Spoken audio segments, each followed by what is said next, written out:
வாக்குத்தத்தம் உன்னுடையது. வாழ்க்கை என்பது ஒரு போட்டி. அதில் வெற்றி பெற வேண்டும் என்பது வாழ்க்கையின் குறிக்கோள். எல்லாருக்கும் அந்த விருப்பம் உண்டு. விளையாட்டு போட்டிகளிலும் அதையே நாம் பார்க்கிறோம். பலர் விளையாடினாலும் வெற்றி பெறுவது ஒருவர் அல்லது ஒரு குழுவாக இருக்கும். அதுபோலத்தான் கிறிஸ்தவ வாழ்க்கையும். அநேகர் தங்களுடைய கிறிஸ்தவ வாழ்க்கையை ஆரம்பிக்கிறார்கள். ஆனால் எல்லாரும் அந்த கிறிஸ்தவ வாழ்க்கையை சரியாக முடிக்கிறார்களா என்றால் இல்லை. அநேகர் தோற்று போகிறார்கள். ஆனால் எனக்கு ஒரு ஆசை உண்டு. என் பிள்ளைகள் அவர்களுக்கு நான் வைத்திருக்கிற பரலோக ராஜ்யத்திற்கு வர வேண்டும். அவர்கள் என்னுடைய பிள்ளைகளாக இருக்க வேண்டும்.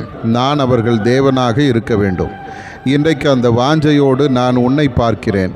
நீ என்னிடத்தில் வருவாயா? உன்னை என்னுடைய கரத்தில் அர்ப்பணிப்பாயா? உன்னுடைய வாழ்விலே நான் கிரியை செய்ய உன்னை ஒப்பு கொடுப்பாயா? நான் உன்னை பலப்படுத்தினால் நீ நிச்சயம் வெற்றி பெறுவாய். நான் உன்னை ஆசீர்வதித்தால் நீ நிச்சயம் ஆசீர்வதிக்கப்படுவாய். நான் உன்னை உயர்த்தினால் நீ நிச்சயம் உயர்த்தப்படுவாய்.